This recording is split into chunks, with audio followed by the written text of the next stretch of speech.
Here. I'm Becky Anderson, and I'll be leading you through the webinar today on minimizing and assessing risk with chemicals. So I've been a hazmat consultant for a really, really long time, and I've been working independently for about the last 18 or 19 years. I have started off my career as a bench chemist and have quite a bit of experience in chemical assessment, chemical evaluations, and have been helping schools since the early 2000s. I also served as a volunteer firefighter and EMT for a few years, so I've got a unique perspective from our emergency response community as well. I want to take just a minute to thank Vicki Davis. She's with the Upper Valley Lake Sunapee Regional Planning Commission, is the one responsible for obtaining all the funding from USDA to allow us to present these webinars at no charge to you. Also, you'll see a number of photos from Dave Waddell. Dave Waddell is kind of one of the leaders in this area. We lost him about a year and a half ago, and I miss him tremendously. But I'm fortunate enough to have access to a lot of the experiences that he had and the photos that he took, and so you'll see some of those today. So the goals of these webinars, this series of webinars is really focused at regulatory compliance and how to meet those regulatory requirements that we all have to deal with.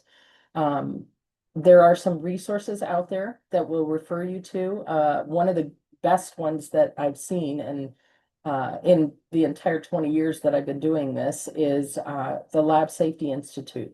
So if you're not familiar with them, go take a look. They have an outstanding number of resources. They've also got a number of educational programs, webinars, training sessions that will help enhance your ability to assess risk and manage things correctly and safely in schools and school districts.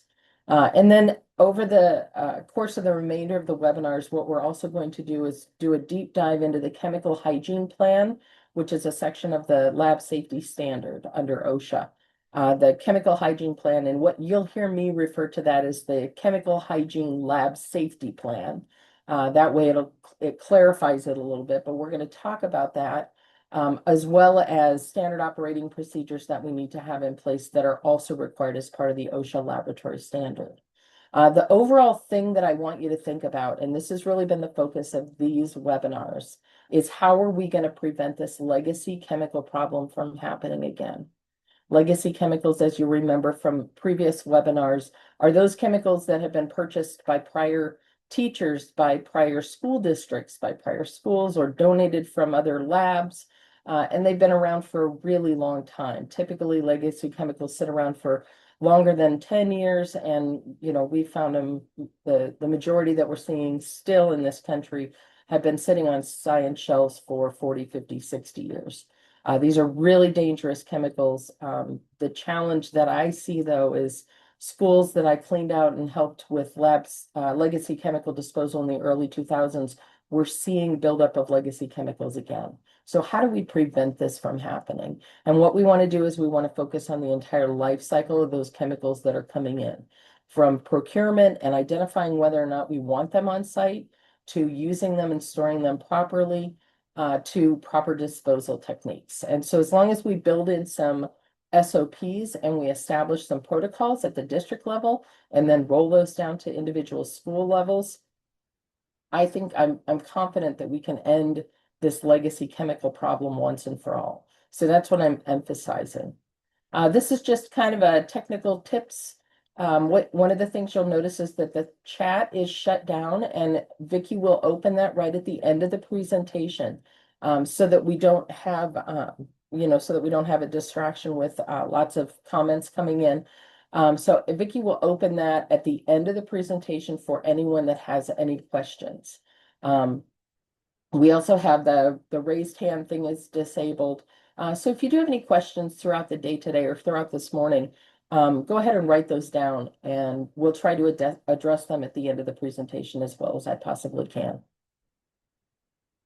All right, so what we've covered during this series of webinars so far is chemical safety is tough, and it requires a high-level, systematic team approach. That's the best way to manage this.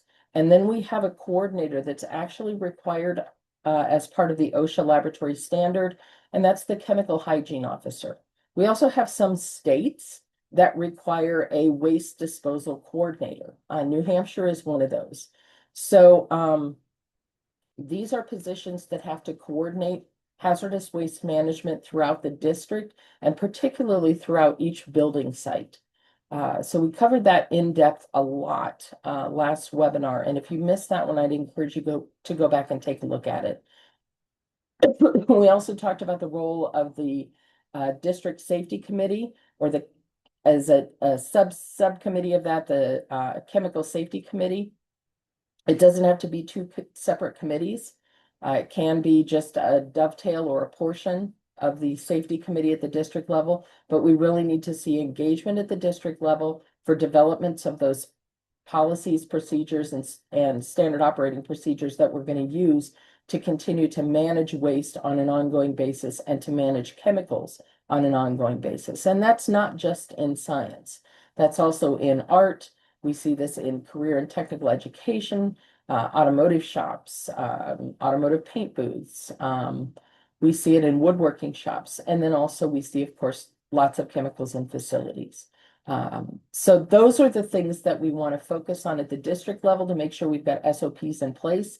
And then what we do is we roll those down. The chemical hygiene officer takes that messaging, rolls it to each of the individual schools, and hopefully each of the schools also has a safety committee that addresses things at their local level, at their building-wide level. So there's coordination. That's the way the regs work. They work up at a high level, and then they anticipate or expect that that messaging will roll down to the individual day-to-day operations. We evaluated OSHA's chemical hygiene plan, and today we're going to talk about hazard assessment. Last webinar, we talked about what the expectations are with the OSHA's hazard communication plan. We also talked in depth about the lab standard and the requirements for the lab standard. Last webinar was really focused on waste disposal. We really got into the weeds of EPA regulations. Those regulations are stated at the federal level, and then states have the ability states can be authorized to administer those programs. And in most of the United States, we see state administered hazardous waste programs. The only state in the contiguous US where that is not the case is Iowa, where I'm at, and we work directly with the federal EPA on regulatory requirements and also on compliance issues. Those of you with state programs, which is everybody but Iowa, please know that the federal regulations are still in force. You have to meet at least the federal regulations, and then many times states will implement additional state regulations. So the states have to administer a program that is as stringent or more stringent than the federal program. We entered into a lot of discussion about the crazy, difficult, challenging regulations associated with hazardous waste, and we covered those pretty much in depth. So if you have any questions about that, please make sure that you reach out. You've got my email at the end of the presentation. It's also on my website, and you've got contact information for the Upper Valley Lake Sunapee Regional Planning Commission as well. So we're going to talk today about evaluating chemical safety, and we're going to use the OSHA Hazard Communication Plan and all of the tools that it requires for us to be able to assess safety correctly.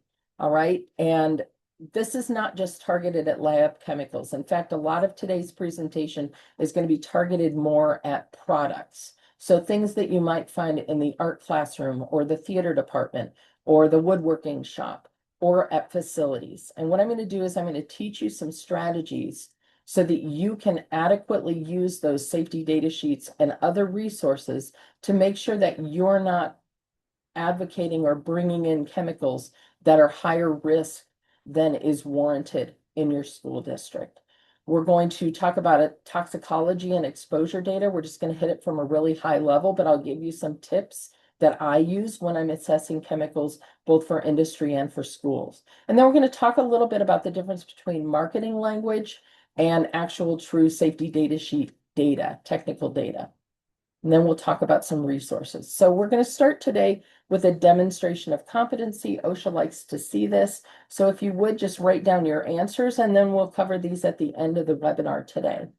First of all, true or false, can chemicals that are purchased by consumers and used, chemicals that can be purchased by consumers and used in the same way as consumers, are they required to have a safety data sheet if you're using them at a school? Is that true or false? Chemicals that can be purchased. Boy, I really screwed that one up this morning. I need a little more coffee today, I think. So chemicals that can be purchased, true or false, and used in the same way as consumers are not required to have safety data sheets on file if you're using them at schools. Second question, true or false, safety data sheets have 16 consistent sections of information to communicate risk. Is that true or false?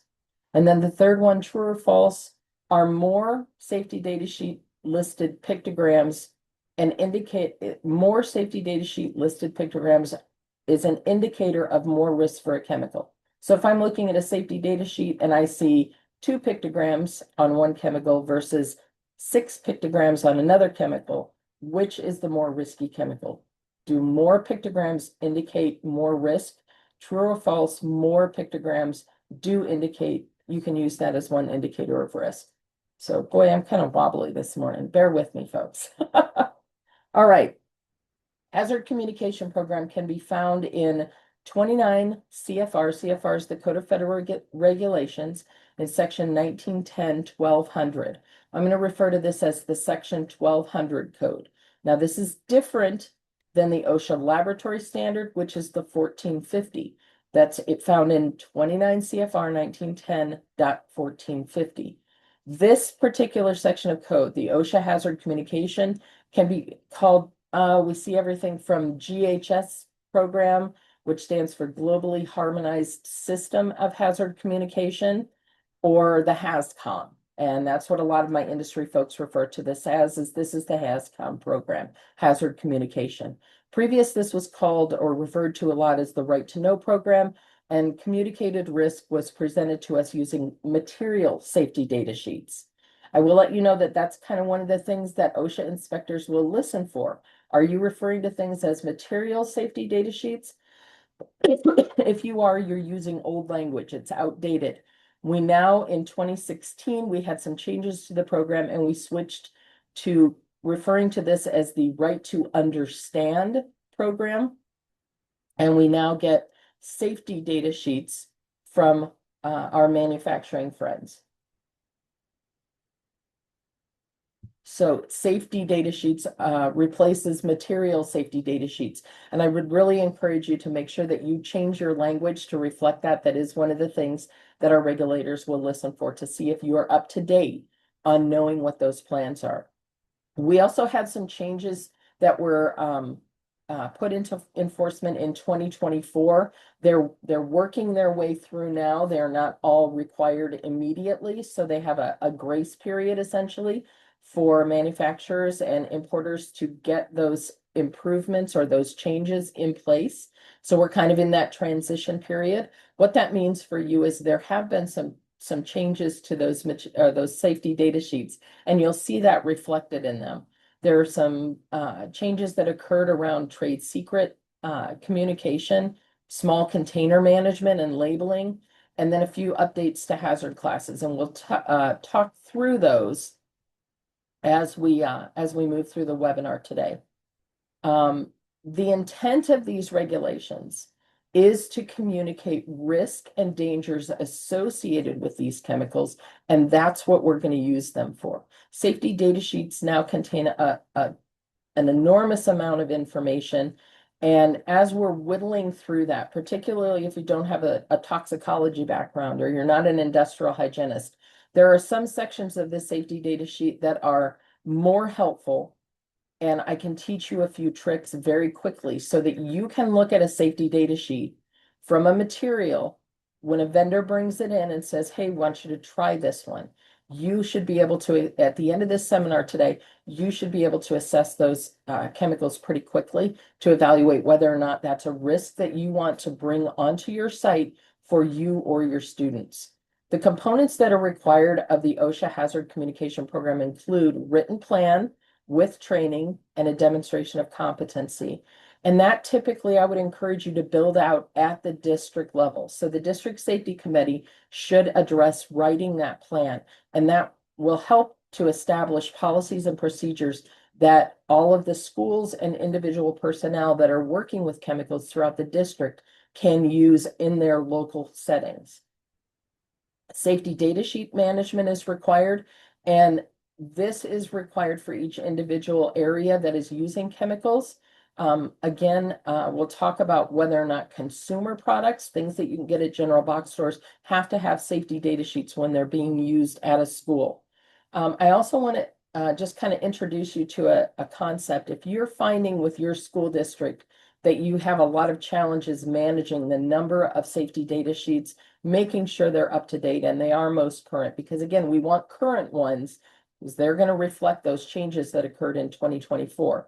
So we want to make sure that our safety data sheets are up to date, that they're easy to access, and this can be really challenging for a school district. I do want you to know a number of my industry folks have moved towards services that manage these for them. There are options out there. If you'd like more information on that, send me an email and I can send you some links to those options. But I think, kind of the more I've been working through this and thinking about this, the more I think that there are some districts that are large enough that this would be a substantial advantage if you had a system-wide safety data sheet management process in place and that you use a vendor for that. There are some really good ones out there that will not break the bank. So if you want some information, reach out to me. And then one of the other things that's requirement of the OSHA HAZCOM program is education on risk assessment. That's what we're going to be discussing today. So I want to clear up this whole, do I need this if I can buy this at a box store? Lots of questions come up about this. And the answer is, if you have a safety data sheet for a chemical that you can buy just as a general public consumer, and you use it in the same manner at your school, those are not required to have safety data sheets on site. All right, so if you're using it as a consumer would in the same frequency and the same concentration, those are not required to have safety data sheets on site. They are required if you're using concentrated industrial versions of cleaning products, if you're using them for longer where you may have potentially more exposure to them and there are risks associated with them, then you do need to have that safety data sheet on site. I would also encourage you to kind of think of that safety data sheet as a map or a tool to help you manage those chemicals properly. One of the things that is shown on safety data sheets are the different hazards associated with that chemical. So even if it is a consumer product, it's highly likely there are going to be associated hazards.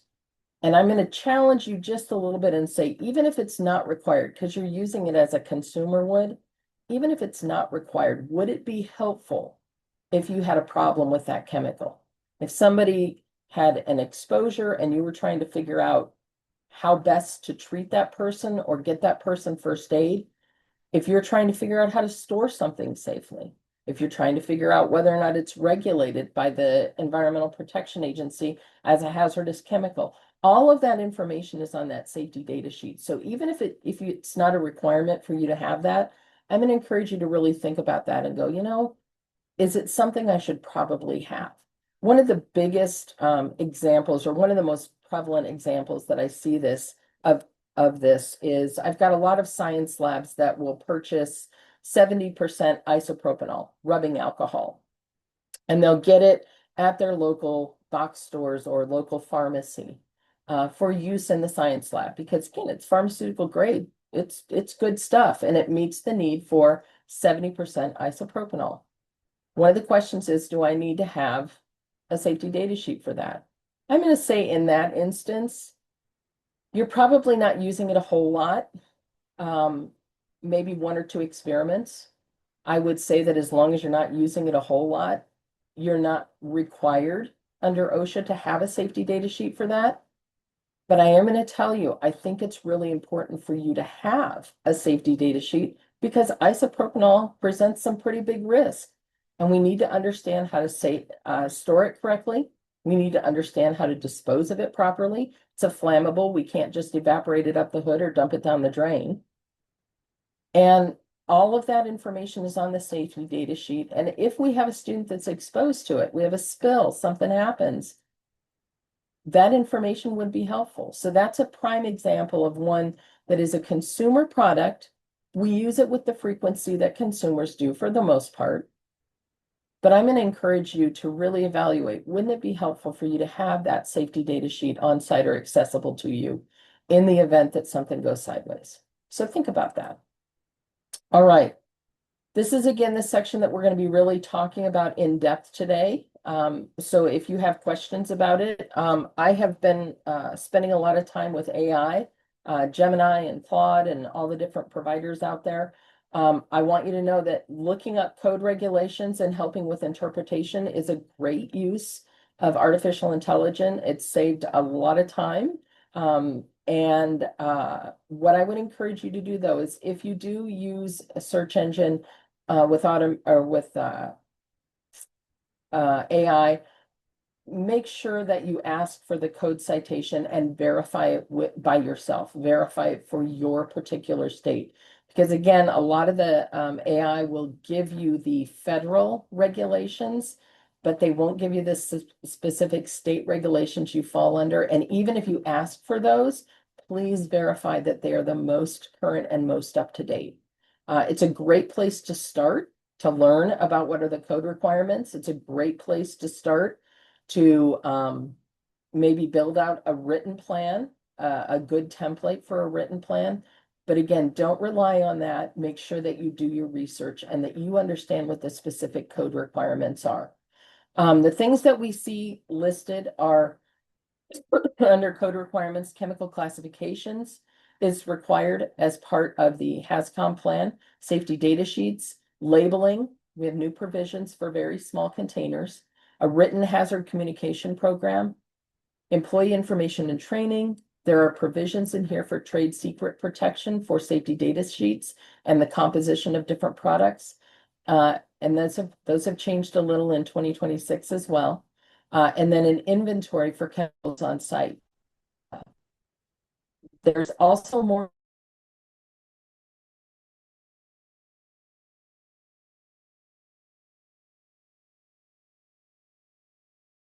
as possible. These are the HAZCOM labeling requirements, and they're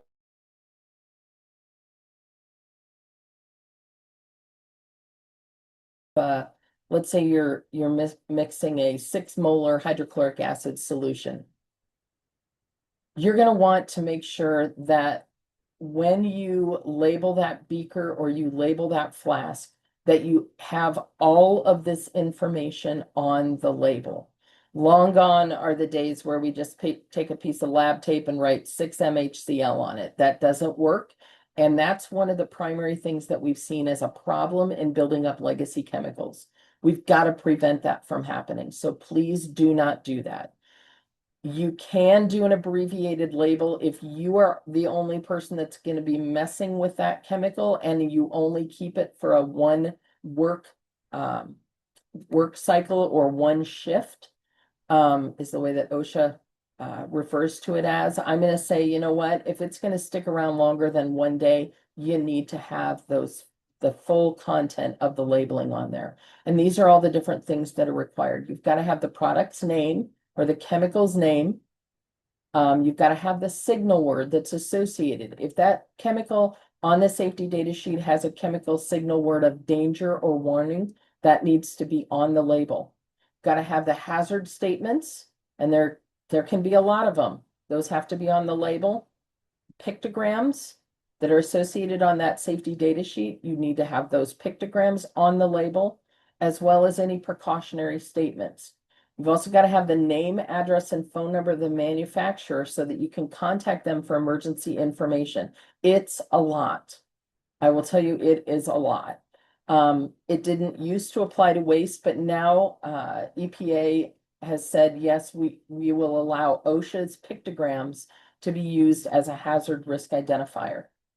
And then small containers, there is a little bit of grace for small containers, things that are less than 100 mils or less than 30 mils. And you'll need to read those specifics. OSHA should be putting out some guidance on those. There are some guidance and some kind of cheat sheets out available to you to understand what that new interpretation is. HazCom requires so much information on the labeling that this can be really, really overwhelming. I will tell you that font size is not an issue, so you can put all of the required hazard labeling components on there and just shrink them down really, really small. It's not ideal. It's not ideal at all, but that's probably the biggest challenge that I hear from teachers about is how the heck am I going to fit all this stuff on a label? I'm going to encourage you, Avery, the labeling company has some templates. They're not expensive. You can purchase them and build your own labels and label design. Avery also sells sheets of small pictograms that are stickers. Those can be very helpful. Label Master sells them as well. Both of those are kind of expensive, so you can just design them and make your own Avery style label and then print them off yourself in-house. They're pretty easy to use. This is what most of my industry folks use. If you know you're going to have a whole lot of chemicals that you need to label in your district, there are label master or label programs that you can purchase that will set up those templates. You can insert the pictograms. They really make it as easy as possible. The thing is just getting it done. Make sure that the labels are clear and they are readable. Even if you drop them down to 6-point type, they do have to be readable. This is all the information. Again, this is the way that most of the labels are structured. And what you'll see on the bottom right is that hazardous waste satellite accumulation container and the labeling that's now required as a part of the hazard communication program and waste management. I'm sorry, that's not the hazardous waste, or that's not the hazard communication program. That's required as part of RCRA's EPA hazardous waste program, is to have that proper labeling there. It's a little bit different than product labeling, but the components are very similar and the intent is the same. We want to convey risk to anybody who may inadvertently come across that container. All right, these are also required under hazard communication. This is what OSHA refers to as the pictograms. There are 9 pictograms. 8 of them are mandatory, 1 is optional. And we're going to go through each of these pictograms just to make sure that you understand at a glance what they mean. And this is critical key information, particularly for our friends in facilities. We need to make sure that all of our maintenance and custodial folks know these pictograms and can recognize them. They frequently come into contact with a number of different kinds of chemicals in various classrooms. They probably have the potential to run into the most chemicals throughout your facility. So we need to have them be able to recognize these risks at a glance in case there's a spill or an exposure and they need to seek help.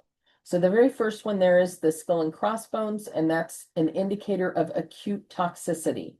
Okay, so this is a chemical. If it's in your school right now, you really want to think about do I really want something that is acutely toxic? If it's a necessity for your curriculum or for an activity that you're doing, make sure you understand what the exposure risks are with that skull and crossbone, with that acute toxicity labeling. The next one in the middle, I usually refer to this one as if an alien is jumping out of your chest, you have encountered a health hazard. So this next one here indicates for us things that are carcinogenic, mutagenic, reproductive toxins, endocrine inhibitors, respiratory sensitizers. So these are things that are toxic in the long term. The more that you are chronically exposed to them, the higher likelihood it is that they will impact you. The third one on the right is the exclamation mark in the box, and that one is a sensitizer. Okay, and we have a lot of people that kind of skim over this one. And to tell you, this is not one to skim over. This also presents some significant risk. This indicates a chemical that for some people, if you are exposed to it and then you're exposed to it more and more frequently, you can start to develop allergic reaction to it or health hazards associated with it. So this would be things like a methyl isocyanate is one of the ones that I see. So the active ingredient in the spray foam, I believe that one of the trade names is called like Great Stuff. That's going to have MDI or methyl diisocyanate in it. That is a really strong sensitizer. We also went through several years ago recognition of latex as a sensitizer.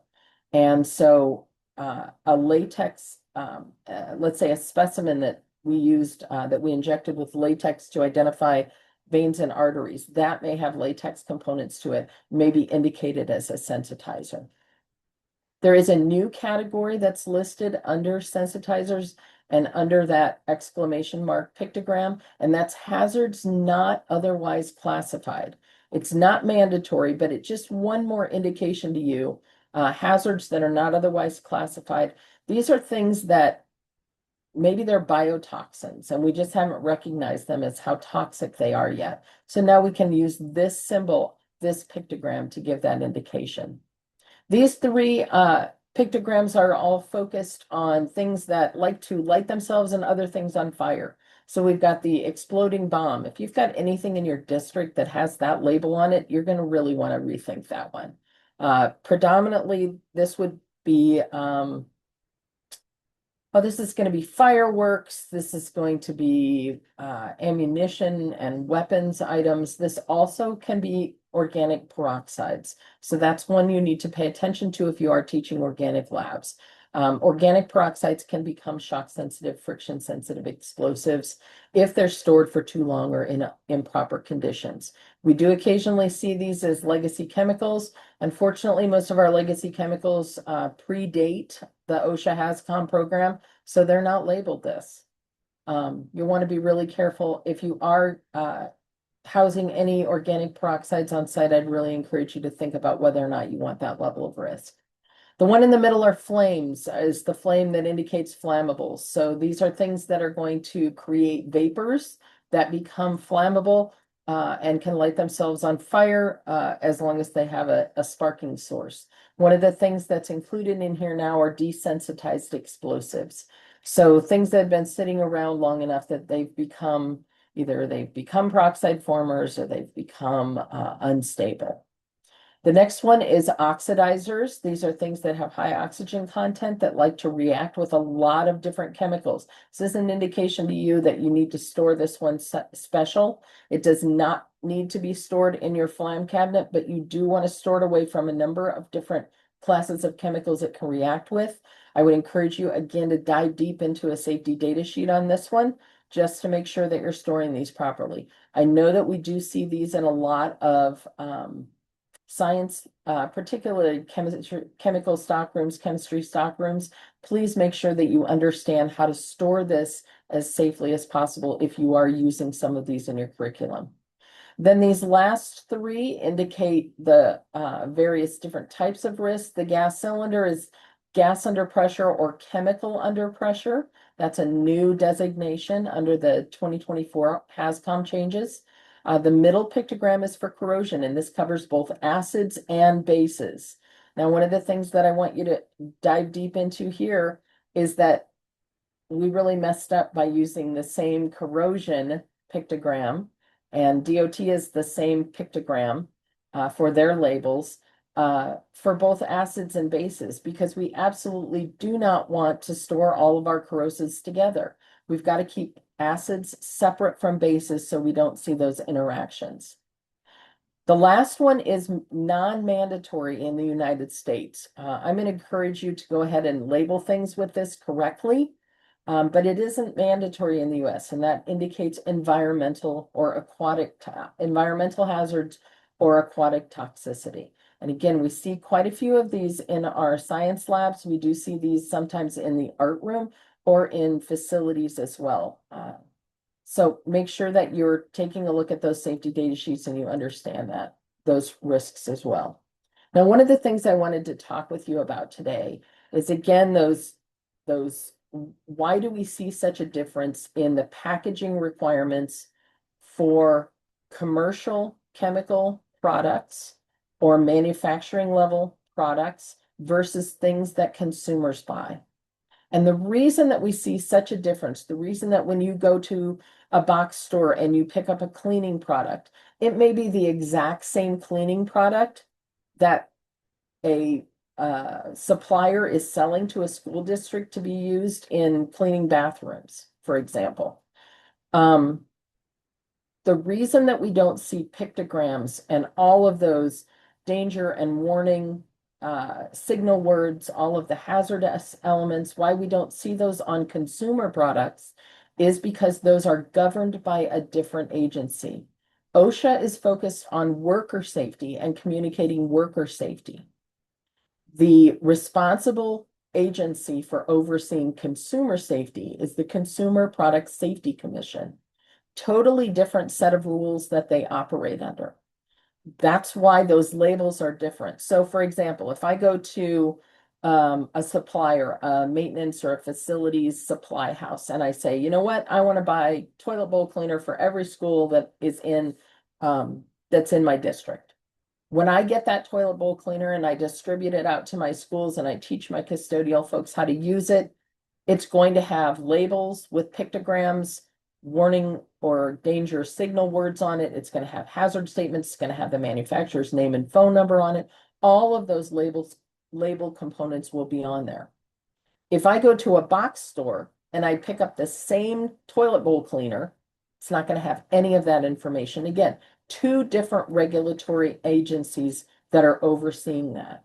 And I will let you know that the Consumer Product Safety Commission is responsible for evaluating every chemical that comes out, in addition to things like construction materials and toys and batteries. So they have an enormous job. And one of the things that we've seen is this agency has actually shrunk in the number of people over the years. Their budget is about the same as it's been, but we've seen unprecedented, particularly in 2026, unprecedented staff turnover. So we've lost a lot of those folks, and yet we're still seeing 10 million new chemicals that are being synthesized every year. That's a lot of chemicals to evaluate for consumer safety, and they frankly just can't keep up with all of them. So they will do an investigation and focus efforts on the ones that have the most impact.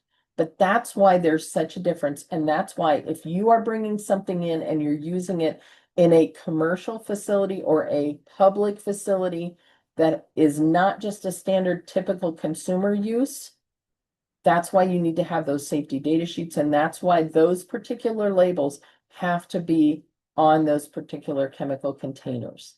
I get a lot of folks that'll go, what, it's the same chemical. I'm scrubbing 10 toilets instead of one toilet.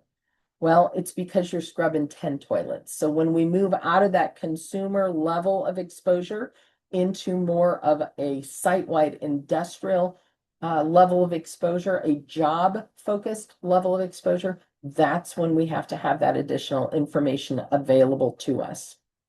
One of the other things that I want you to encourage and that we're going to talk about quite a bit today is the difference between reading the marketing information that comes with chemical products or supply houses and reading the safety data sheet.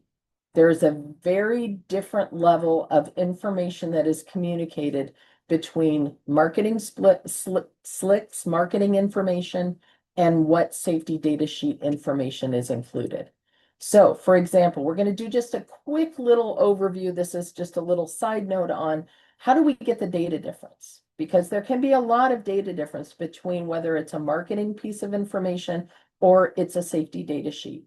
So one of the examples I want to give to you, and I find this valuable for all of my industry folks too, is we're going to do a little study and we're going to measure fertilizer A versus fertilizer B. And we're going to look at which one's more effective. All right. And we're going to do that by sprinkling the same amount over two different sets of plants. So we've got some plants that are exposed to fertilizer A, some that are exposed to fertilizer B. We sprinkle a little fertilizer over the top, and then we measure the plant's growth rate every day. And we track how much the plant grows every day. And then we also track cumulatively how those plants are growing. So we've got fertilizer A, we measure it day 1, day 2, up to day 14, up to day 18. Do the same thing for fertilizer B. we want to figure out which fertilizer is better. And then we graph our information. So if I'm building a marketing slick, this is the data, plant growth by day versus cumulative overall plant growth. And what you'll see in the plant growth by day is every day it's a little bit different for whether we're using fertilizer A or fertilizer B. On day 7 in particular, on day 7, fertilizer A, those plants just took off. They grew at 4 times the rate on that day that those plants using fertilizer B did. So on day 7, holy smokes, if I'm writing my marketing slick, I'm going to pull that day's data and say, fertilizer A obviously works way better because on day 7, those plants grew at 4 times the rate as fertilizer B. When we look down at the data down below, it's the cumulative plant growth. So what happened over 18 days? And over 18 days, both A and B grew at the same rate. Their cumulative total was the same. So if I'm looking at data scientifically, I'm going to say, really, there's no difference between fertilizer A and fertilizer B. They both performed the same over that 18-day study. If I'm building that marketing slick, I'm going to pull that one data point and use that to emphasize that fertilizer A is way better. And this happens a lot. All right. So how do you know? How do you know what level of risk you're bringing into your school, what level of benefit you're bringing into your school? Those are some really confusing messages that you need to sort through. So in addition to looking at the marketing information that's provided to you by a supplier, make sure that you're also evaluating the safety data sheet and any other technical information that you can get from those suppliers. There are some resources that we've identified that you can trust, and I would encourage you to take a look at these. There are several nonprofits that actually provide analytical data and tools to help you evaluate risk. One of the biggest ones is the Environmental Working Group. If you just type that into your search engine, they have all kinds of data and information on a variety of different products. And it's cleaning products, both that are available to consumers, as well as cleaning products that are available to manufacturers, or excuse me, to larger facilities. If you're in the sciences, I would encourage you to go out and take a look at the Art, Crafts, and Theater Safety website, ACT's website. It's run by a woman named Monona Rossell. Monona is a phenomenal researcher. She's an industrial hygienist and she's worked in the arts for her entire life. She is in the process. She's in her mid-90s. She's an amazing woman, sharp as a tack. And she is in the process of handing over her information and her data and training a new generation of folks to help better assess the dangers associated with art chemicals, theater chemicals, craft chemicals. I would encourage you to take a look at her website as well. One of the best art websites that provides us with a lot of technical information, safety data sheets, and guidance, which is really unique, is the Golden Artist Colors website. I would encourage you to take a look at those. If you're trying to select everything from ceramic glazes that are non-toxic to oil paints, to solvents, to brush cleaners, all of those different things are addressed on the Golden Artist Colors website. I believe they also have information about risks associated with pastels. They've got a whole bunch of information. It's a really good place for you to take a look at. Another one that provides you with a lot of good guidance on risk assessment is the Lab Safety Institute. If you haven't had the opportunity to go out and take a look at that, I would really encourage you to do that. And then finally is the Green Science Policy Institute. It's another entity that collects information and science-based data on risk assessment of various products. And we have to remember as we're doing this that everything has a component of risk to it. I don't know if you saw, but how many shots of espresso is toxic? So even our coffee in the morning, 78 shots of espresso can can do very, very bad things to you. That's kind of the toxic load of caffeine that your body can not handle well if you get to that level. But what we want to keep in mind is that everything that we're dealing with, all of the chemicals, and chemicals are really, our products are chemicals. They're components that are blends of chemicals, but all of them present risk to us. So where we have to be smart and really dig in is how can we figure out if the risk exceeds the value of bringing those in and using them? How are ways that we can protect ourselves and our students so that we're minimizing and mitigating that risk as much as possible? We're going to start with safety data sheets. Even though the OSHA Hazard Communication Program has a lot of different components to it, safety data sheets have come so far in the last 20 years, and they are now super helpful. They will all consist of 16 sections. One of the things that you'll find is that some of the sections are not filled in by manufacturers. So one of the ways that I evaluate chemicals when I'm bringing them in, or if I've got an industry that wants to bring in a new line of something, is I look to see how much of the data is complete.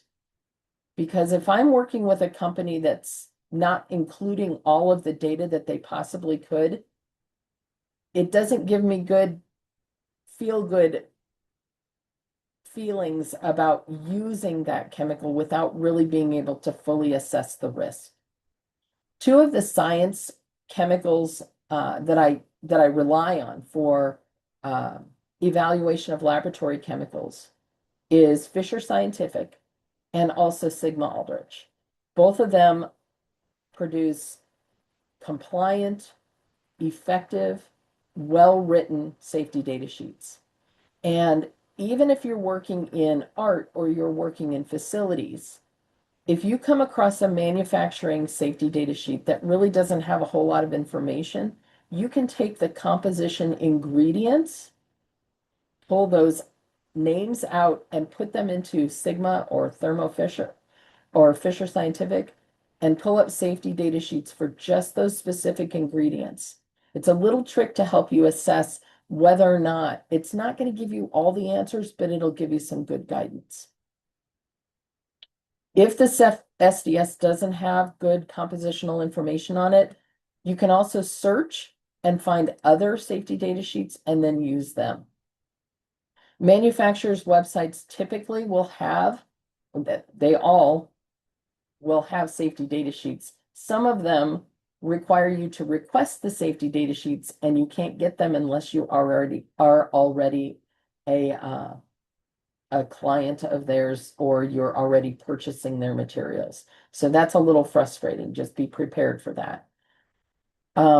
We want safety data sheets that are easily accessible, readily accessible, and also provide us with good comprehensive information.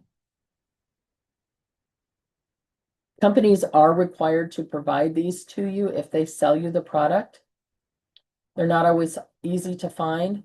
Again, you can look, you can use safety data sheets from other companies to fill in information, but I always ask myself, if I've got a company that's not including all the data on the safety data sheet, is this something, do I want to really choose this particular product? I ask that a lot. What does this mean for you and your students? You need to evaluate every chemical that you're bringing in to determine whether or not the utility of that chemical is more beneficial than the risks it brings on site. You also want to understand, how do you protect yourself, your employees, and your students when you're using that chemical? How do we store it properly? And then end of life, if we have to get rid of it or we have a spill and we have to get rid of spill materials, how do we get rid of those safely and properly? I'm going to teach you just kind of the quick and dirty 3 minutes or less. Well, it's probably not 3 minutes. It's probably more like 10-minute evaluation of safety data sheets. And this is the way that I've evaluated safety data sheets for many years. If I'm just doing a quick evaluation of, is this something that I even want to explore as a product to bring into industry or a school district or as a component of an experiment? I'm going to start with section 2 I'm going to also look at section 3, and I'm going to look at section 8.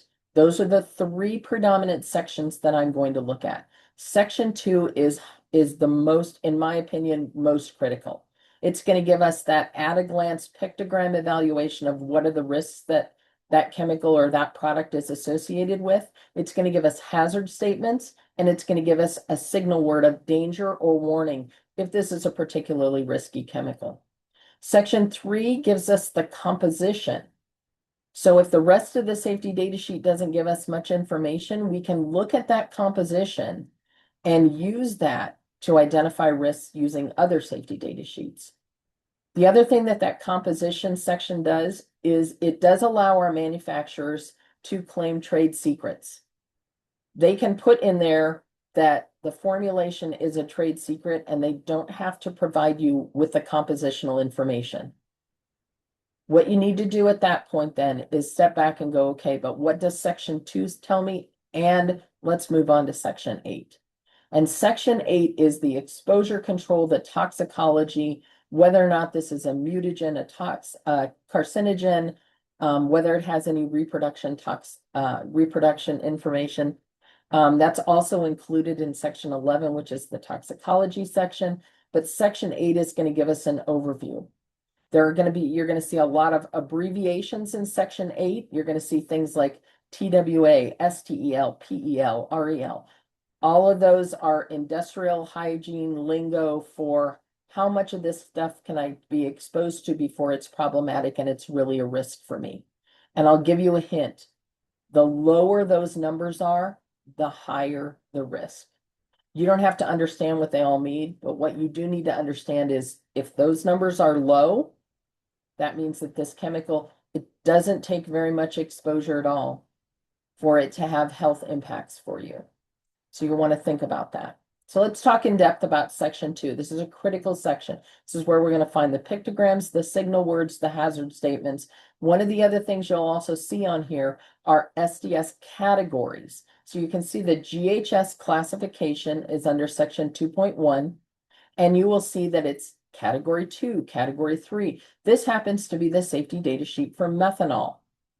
You'll see methanol meets a category 2 flammable liquid category. It's acute toxicity, it's category 3. Specific target organ toxicity for a single exposure, category 1. Now, an interesting thing happened, and this can get really confusing. For the longest time, we used the NFPA 4-diamond indicators so that our emergency responders could identify at a glance what the risks were in a particular building or a particular room. And those were based on a 1 to 4 scale where 4s were the most dangerous. The NFP scale lists 1 to 4 on chemicals, and 4s are the most dangerous. So if we walked into a facility and they had a 444 on their, let's say their pool maintenance room, we know that we were going to be walking into a number of highly dangerous chemicals. This gets confusing, but the OSHA system under hazard communication, the GHS, the globally harmonized system for hazard communication, uses a reverse number system on those categories. Category 1s are the worst. Category 4s are not as hazardous. And I know I just made all of your eyeballs explode and your brains explode, but please keep that in mind. In the OSHA system, those categories are based that category 1s are the most dangerous. Okay, this is opposite of the NFPA diamond. Make sure that you're evaluating those. If you pull that safety data sheet up and it's got 5, 6 different pictograms, and it's also got a lot of category 1s, you really need to evaluate, is this worth having on site? Section 3 of the safety data sheet lists composition. Again, we have some chemicals that are considered trade secrets by the manufacturers. They can put in there not listing any chemical concentrations, and they can just put in that that's a trade secret. You have to be a better sleuth then. Okay, and that's when you want to start digging into those other sections. Sections 4 to 6 are very helpful for first aid, fire prevention, and spill cleanup. They will help you identify how do you manage that chemical safely. Section 8 is, I start off, I evaluate section 2. I look at all of the different warning information, and then I immediately flip back to section 8. This is the second place that I go. And the reason that I do that is I want to know how this chemical is going to impact me if I'm exposed to it and what level of danger it is. So this is the safety data sheet for methanol. And what you'll see there is 200 parts per million TWA. Okay, once again, we don't have to know what the TWA and the ST and the STEL and the PEL, we don't have to know what all of those mean. What we need to know is that lower is more risky. It takes less of that chemical exposure to impact your health than other chemicals. The way I kind of divide chemicals, and this is just a rough and dirty method, okay? But I kind of divide chemicals into 3 different classes. If I've got those numbers and they are below 50 parts per million, that's my red zone. That's a red flag chemical for me. If I've got a PEL or a permissible exposure limit of 2 parts per million, that's well below that 50 threshold.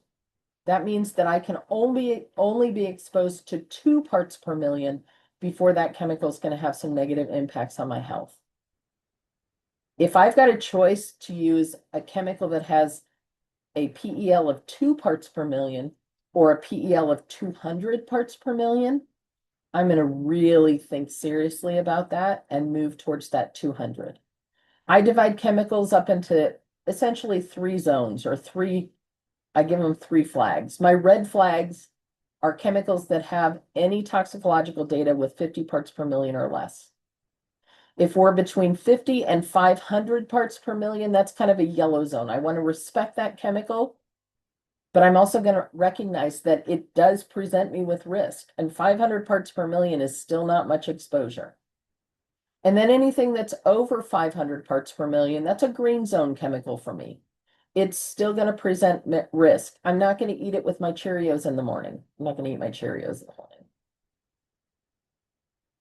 But I am going to evaluate it, respect it as a chemical, and understand how I need to handle it.